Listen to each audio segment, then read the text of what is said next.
Contact, embouteillage, information. Bureau, collègues, banalité, information. Rendez-vous métro, téléphone, information. Retour maison, t'as vu les informations. Et qu'est-ce qui se passe? Mais est-ce qu'on n'est pas devenu fou? Est-ce qu'on n'est pas plus addicted par ces informations que par beaucoup d'autres choses? Est-ce qu'il ne faudrait pas, à un moment donné, lâcher prise? Ça paraît difficile, non? Parce que elles nous concernent directement, ces informations. Passe, pas ta caisse. Éducation, vaccination, élection, injection, enfin, c'est pas ce qui manque.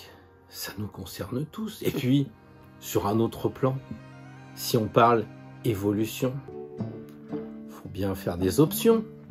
Il y a bien le discernement pour voir la direction que nous devons prendre. Alors, qu'est-ce qu'on fait?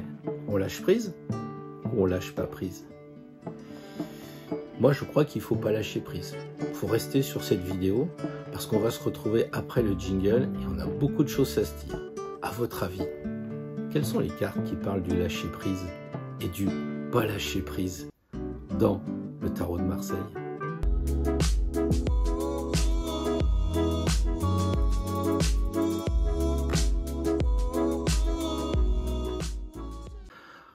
Bonjour à toutes, bonjour à tous et bienvenue aux nouvelles personnes qui nous rejoignent sur cette chaîne dédiée à l'astrologie et à la tarologie. Bienvenue aussi aux personnes qui se sont inscrites à la liste des mails quotidiens. Donc pour ceux qui veulent nous rejoindre, c'est sur spiral@hotmail.fr.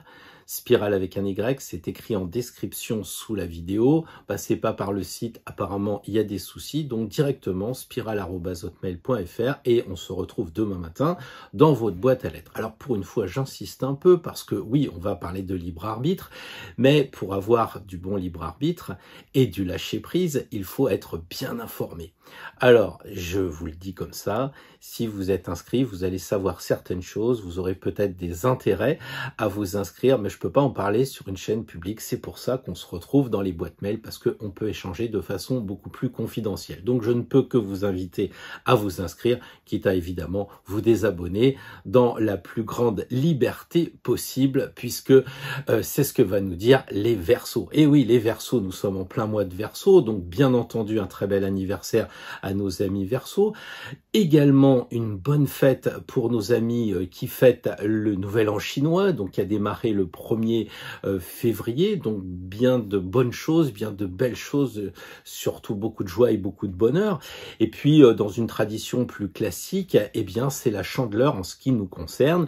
Donc qui dit Chandeleur, bah c'est des gens qui sont des bonnes pâtes finalement, hein. Donc oui, pour faire des crêpes. Donc le côté matière est respecté, faisons des crêpes, c'est cela. Mais la Chandeleur, étymologiquement, ça vient de chandelle, donc de lumière. Alors oui, on sait que même s'il fait froid, même si les nuits sont assez sombres, et l'énergie, la lumière gagne tous les jours sur les ténèbres, c'est ce que dit la Chandeleur. Donc, soyons conscients de cette double dimension, matière, crêpe, spirituelle, lumière. Je crois que c'est vraiment important au moment où on parle du Verseau, parce que on a deux sortes d'ondes. En aucune façon il s'agit d'eau, c'est de l'air, et donc on a un peu comme un électroencéphalogramme, le plus et le moins, et le plus et le moins, et ben oui, ça donne de la lumière. Donc c'est un peu pour ça que je crois que c'est important de voir que même si c'est un signe unique et pas un signe double, il y a un peu de dualité dans le Verseau. On va en parler un peu. Déjà, rien que de dire que c'est un Verseau et que c'est un côté air, vous voyez déjà l'ambiguïté. Alors revenons un petit peu au thème de la journée, de notre matinée, par rapport aux informations, par rapport peut-être de façon plus générale. Quid du lâcher-prise dans le tarot? Comment faire? Comment essayer de gérer les choses? Parce que d'une certaine façon, on est d'accord qu'il y a des choses qu'il va falloir lâcher. C'est ce que nous disait le carré de Saturne-Uranus, lâcher les vieilles choses, les vieux schémas, les trucs qui ne marchent plus, quoi. Faut faire le ménage. Donc, faut lâcher prise, faut pas se crisper sur des choses qui sont obsolètes. Mais de l'autre côté, Uranus nous dit, oui, mais c'est l'avenir aussi. Donc, oui, mais est-ce que tout est bon dans l'avenir? Et là, on va peut-être se crisper sur les choses passées qui ont fait leur force, qui ont fait la base même de nos idées, parce que ce sont nos fondations. Alors, comment faire? Quelles sont les cartes qui nous rappellent le lâcher-prise ou le non-lâcher-prise? Eh bien déjà, je voudrais quand même qu'on vienne sur un peu de numérologie, parce qu'il ne vous a pas échappé que la Chandeleur, c'est le 2-2-2022, ce qui fait 5 x 2. Si on fait de l'épicerie tarologique, on a 5 papesses. 5, la quintessence, c'est la quintessence du 2, la quintessence de la dualité. Vous voyez, les deux ondes, le plus et le moins, on y revient. Ça veut dire quoi? Ça veut dire qu'il va falloir méditer un peu comme on le fait en hiver, 5 fois plus que d'habitude peut-être, justement pour trouver la lumière, les chandelles. Mais de l'autre côté, on est d'accord aussi que tous ces 5 fois 2, ça fait 10. 10, c'est la roue de fortune. La roue de fortune, elle est dans des espèces d'ondes. Mais surtout, il y a quand même quelque chose qui énerve. Et le Verseau, ce sont les nerfs. Qu'est-ce qui énerve? Déjà, une espèce de singe qui essaye d'attraper un lapin. Déjà, c'est un peu fou, quoi. Au Moyen-Âge, il regardait trop de bandes dessinées. Bref. Et ça fait justement depuis cette époque de la Renaissance où le singe essaye d'attraper ce lapin, qui l'attrape jamais, finalement. Et donc, ça tourne, et le Verseau, il dit, mais c'est la routine, et moi, je supporte pas la routine. Le Verseau est un signe qui est vers l'avenir, qui a besoin de changement. Verseau, versatile, faut que ça bouge. On est sur cette logique-là. Donc, si vous voulez, il y a vraiment à prendre conscience sur le signe 10 de changer, de bouger, d'avancer, quitte à ce que ce soit des fois un peu avec les nerfs. Dans le tarot, on a 2 cartes qui symbolisent vraiment cette histoire de lâcher-prise ou de non-lâcher-prise. La carte qui vient tout de suite à l'esprit, évidemment, c'est l'étoile, l'arcane 17. On voit très bien que cette personne a ouvert les vannes. Elle lâche prise, quoi. Même si c'est un peu idiot de mettre de l'eau dans la rivière. D'habitude, on va plutôt chercher de l'eau à la rivière. Non, mais là, c'est bon. Elle a ouvert les vannes, c'est terminé. Il y a dans ce lâcher-prise une certaine authenticité dans laquelle on va revenir tout à l'heure. L'authenticité, c'est la nudité. L'étoile se présente à nous comme elle est, le plus naturellement possible. Donc, elle lâche prise même sur son apparence, si on va plus loin. Il y a aussi cette femme, à bien y regarder, qui est enceinte. Elle perd peut-être les os, ou en tout cas, elle accouche de quelque chose. Et cette idée de lâcher prise amène évidemment la libération avec l'accouchement. On a donc ces 2 jarres qui sont complètement ouvertes sur la rivière, et évidemment, on ne peut pas s'empêcher d'aller vers ces 2 jarres où on conserve scrupuleusement ce qu'il y a dedans. Évidemment, on se retrouve avec l'arcane 14, tempérance. Tempérance, c'est l'inverse. Elle ne veut pas déverser son eau. Quoi qu'à bien y regarder, ça fait 2 ondes. Certains diraient que l'arcane 14 est en lien avec le signe du Verseau, à cause justement de ce signe et de ces ondes. Mais passons. Passons pour dire que si une personne vient vous voir en consultation, ou si vous vous posez la question « est-ce que je dois acheter ce magnifique 4x4 ?» et que vous tirez l'étoile, c'est bon quoi, vas-y, libère. Libère-toi, achète le 4x4, va voir le banquier, il sera d'accord, il va ouvrir les vannes. En revanche, le 4x4 avec tempérance, c'est un peu le temps de l'errance et c'est forcément le côté on garde son argent pour soi et monsieur le banquier il dit non, on n'ouvre pas les vannes. Donc vous voyez, on peut par analogie imaginer que tempérance et l'étoile sont les 2 pôles du lâcher-prise ou du non-lâcher-prise comme on voudra. Il y a cette idée de lâcher-prise qui est véhiculée notamment par le développement personnel, par beaucoup de personnes qui ont voulu comprendre qu'au travers du lâcher-prise, il y avait un bienfait pour nous, ça nous libérait de notre stress, ça évitait de nous crisper, de nous cristalliser sur des faux problèmes, et c'est tout à fait légitime. Mais il y a quand même cette idée de conserver les choses. C'est-à-dire qu'en fait, le lâcher-prise, c'est pas ouvrir les vannes, c'est pas de la gadouillerie où tout s'en va comme ça. Bien sûr que non, il faut faire marcher le discernement. Et l'arcane 14, c'est quand même tempérance. Tempérance, c'est une des 4 vertus dites cardinales, et c'est donc quelque chose d'important. C'est une valeur, c'est quelque chose de moral qu'il faut faire attention. Il y a un côté avec l'ange de relation avec l'invisible. On ne peut pas couper ces liens avec l'invisible si tant est qu'on est vraiment connecté. Ça serait un non-sens de dire bon bah allez c'est bon, je lâche prise avec le divin, je vais m'acheter des montres Cartier et puis je vais voir si je peux pas me trouver une Tesla, ou même sans aller jusqu'à mes excès constants, de dire bon bah en ce moment je vais faire des dépenses ici ou des dépenses là, ça fait rien, je m'en fiche du reste.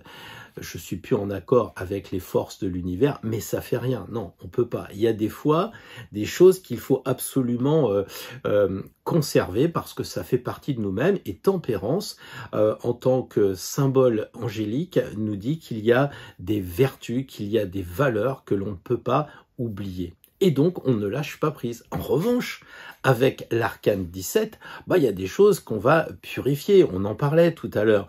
C'est un peu comme si on imaginait une lavandière qui est en train de laver le linge sale. C'est tout à fait cette idée-là. On va essayer de purifier, on va essayer de nettoyer. Et c'est généralement ce que les mamans font avant d'accueillir le bébé. Donc, il y a cette idée de trouver le juste milieu entre les deux. C'est pas chose facile, évidemment. Tout le monde dira, écoutez, vous avez le choix. Mais est-ce qu'on a vraiment le choix? Vous savez que c'est une question importante puisqu'elle intervient dans le tarot à la 6e carte. Donc c'est très très vite.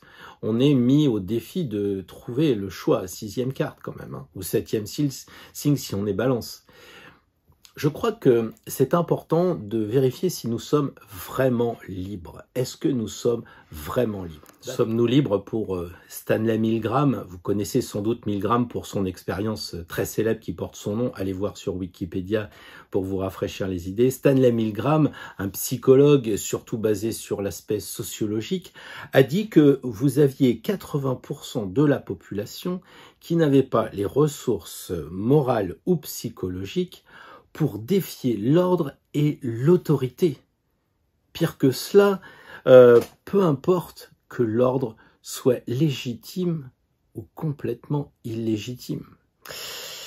20% de la population seulement disposerait des capacités de pensée critique.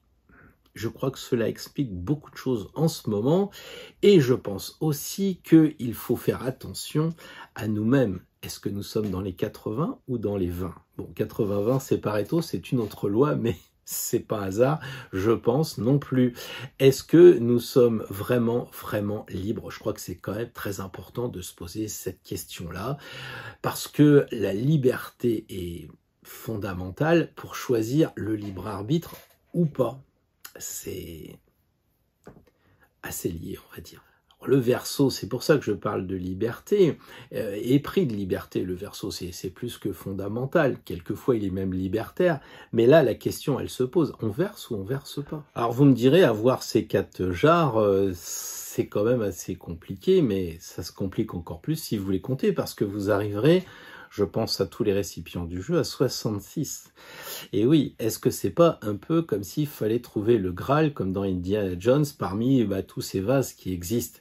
Le Graal, moi, ça me rappelle un petit peu, pour changer de ce roman qui n'a même pas été terminé d'ailleurs, je pense que ça me rappelle plutôt l'anneau. À ce moment-là, vous avez Frodon. Frodon, il est prêt à aller chercher l'anneau, il est capable d'y aller, il se dit, moi j'irai jusqu'au bout, et il avance, à un moment il est tenté, il hésite, il est tenté, et c'est à ce moment-là que Golem arrive.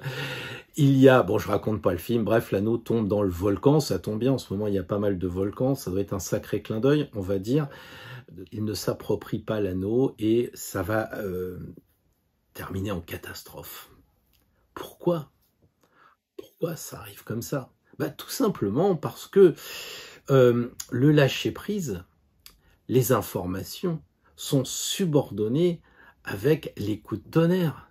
C'est ça que nous dit Jupiter. C'est la foudre de Zeus qui peut s'abattre à tout moment sur nous.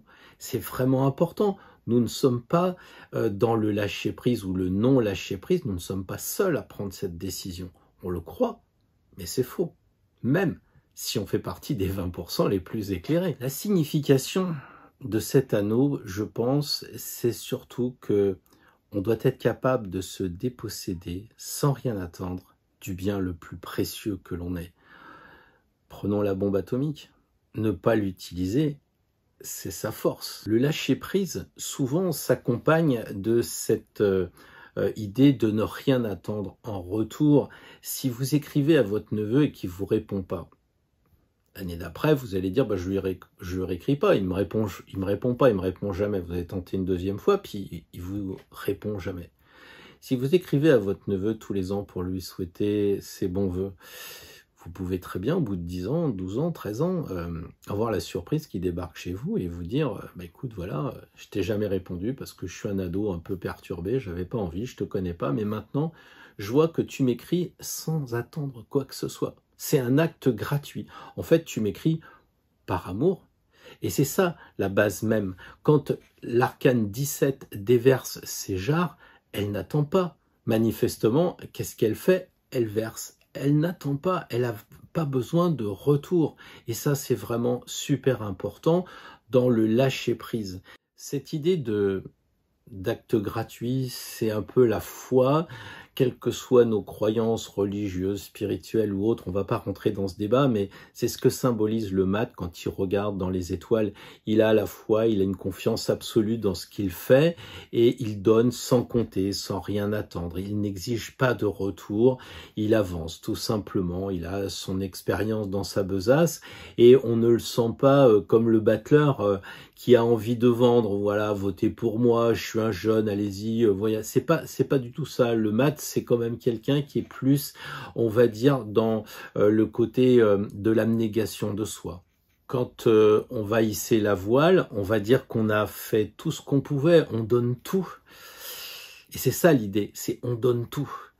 Sauf qu'après, il y a du vent ou il n'y a pas de vent. C'est vraiment important de comprendre ça. Nous, on a cette idée de vouloir toujours maîtriser. Vous êtes dans la voiture, vous êtes sur un parking, vous avez mangé votre sandwich et puis vous vous dites, tiens, je vais lancer la machine et hop, on va décider que le lave-linge se mettra en marche à 2 h du matin au moment de l'heure creuse depuis son téléphone dans la voiture. On veut tout contrôler, absolument tout contrôler. Et ça, c'est dommage parce que on devient de plus en plus certain qu'on maîtrise. Le paysan, lui, sait très bien qu'il peut tout maîtriser par rapport à ses graines, parce qu'il a les connaissances, par rapport à son savoir-faire. Mais il y a une chose qu'il sait qu'il ne peut pas maîtriser, c'est la météo. Vous me direz que certains peuvent commencer à maîtriser la météo en faisant crever des nuages ou en créant des nuages. Et là, on arrive à un autre point de la situation sur le lâcher-prise, les autres. Les autres sont pas contrôlables, on ne sait pas, ils ont eux aussi leur libre arbitre. C'est ce qui fait la beauté de notre vie terrestre. On ne sait pas ce que l'autre va décider. Si on regarde le chemin parcouru entre 14 tempérance qui a tendance à garder pour elle et à ne pas aller vers le libre arbitre, et justement 17 l'étoile, qu'est-ce que l'on voit? On voit qu'il y a le chemin de la liberté, en réalité. Parce qu'avec 13, on est censé couper. 13, on coupe, 14. Ça y est, on va augmenter dans la spiritualité. Petite tentation, comme on en a parlé tout à l'heure, avec le diable en 15. Mais là, les enfants sont effectivement attachés très profondément par le diable. Et symboliquement, en 16, ils se sont libérés et c'est la joie et la bonne humeur, champagne. Et puis, ils vont continuer parce qu'après la 16, on va évidemment arriver à cette fameuse étoile et ils se sont libérés. On voit les vannes qui sont ouvertes et c'est en 21 qu'on verra nos fameux enfants complètement libérés des contraintes diaboliques. Donc, on a ce travail à faire de nous libérer de nos chaînes et qui peuvent effectivement s'appeler attendre en retour. Après tout, tout s'achète et tout se vend. Vous savez, Lavoisière, rien ne se perd, tout se transforme. Donc, si je donne quelque chose, je vais récupérer. Bah oui, forcément vous allez récupérer. Et ça, on le voit, j'en ai parlé dernièrement et j'ai eu des retours de ce côté-là, c'est que les gens qui donnent reçoivent, mais plus que d'habitude. Mais en fait, c'est un peu la roue de fortune, ça. Pourquoi? Parce que vous recevez plus que ce que vous avez eu, donc vous allez vouloir faire plus.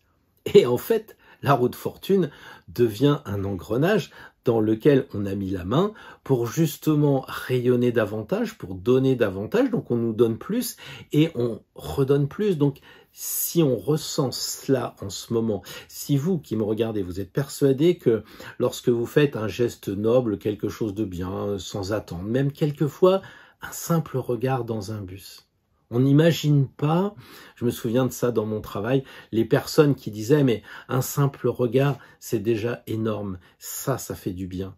Eh bien, ce genre de choses vous est rendu beaucoup plus par la suite, et vous croyez que c'est une bénédiction, mais en fait, non, je ne vais pas dire c'est un attrape-nigo, mais c'est justement pour aller plus loin.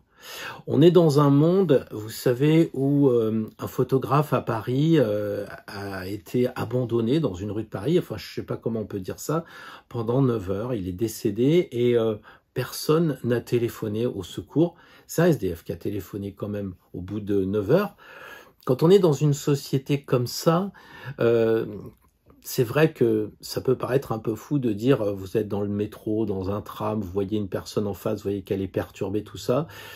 Vous lui faites un sourire quand elle vous regarde et pas plus, pas moins. Et ça suffit. Bon, si vous avez après d'autres techniques, si vous savez faire des symboles Reiki ou autres, vous pouvez envoyer de l'énergie, mais gratuitement, justement. Et à partir de là, vous allez avoir des retours. Parce que finalement, nous croyons que nous sommes libres, mais nous ne sommes pas libres. Parce que quand on nous a envoyés sur Terre, on nous a donné le libre arbitre. Et ça, c'est terrible parce qu'on a le choix. On ne peut pas décider d'être figé, d'avoir un chemin tout tracé. C'est pas possible. Donc finalement, ce cadeau est difficile aussi à gérer pour nous. Et on oscille entre tempérance et l'étoile. Juste pour conclure, je pense que les juristes seront d'accord avec moi. Nous avons deux obligations. Obligation de moyens, obligation de résultats. Obligation de moyens, eh bien, c'est de tout mettre en œuvre pour sauver une personne, mais on ne peut pas rendre l'opération certaine à 100%.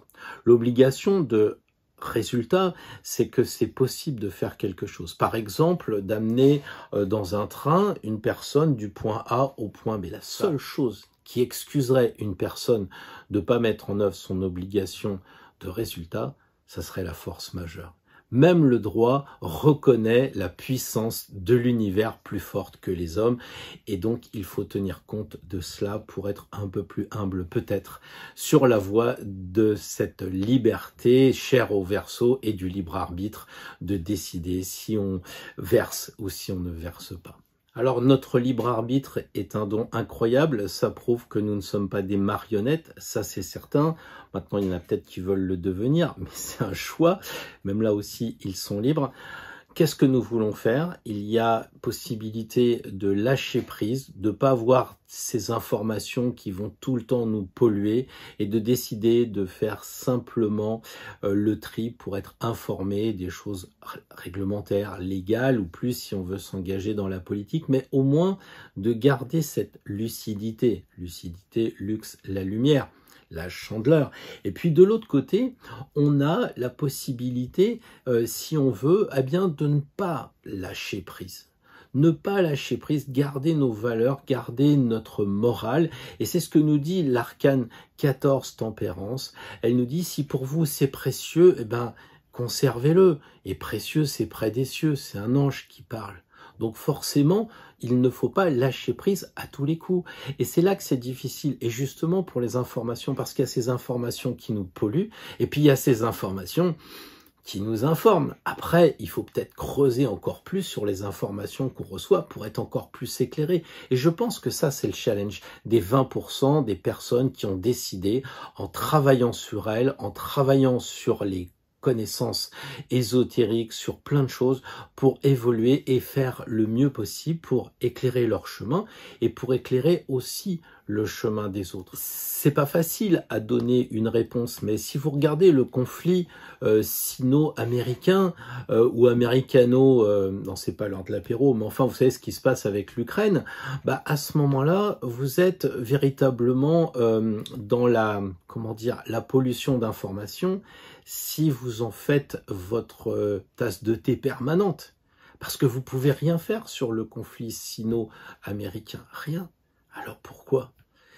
Parce qu'après vous dites, oui j'ai perdu du temps, tout ce que j'ai mis comme énergie à écouter tel et tel reportage, à lire tel et tel blog, si je l'avais mis, je sais pas moi, pour faire une sculpture, pour faire un dessin, pour faire un poème, qu'est-ce que ça aurait été génial, je me suis fait un peu avoir. Donc là, on est là pour discuter entre nous et pour essayer de faire pour le mieux.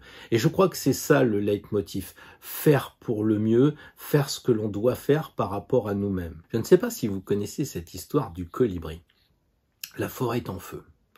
Les animaux déguerpissent autant que faire se peut et se retrouvent autour d'un point d'eau.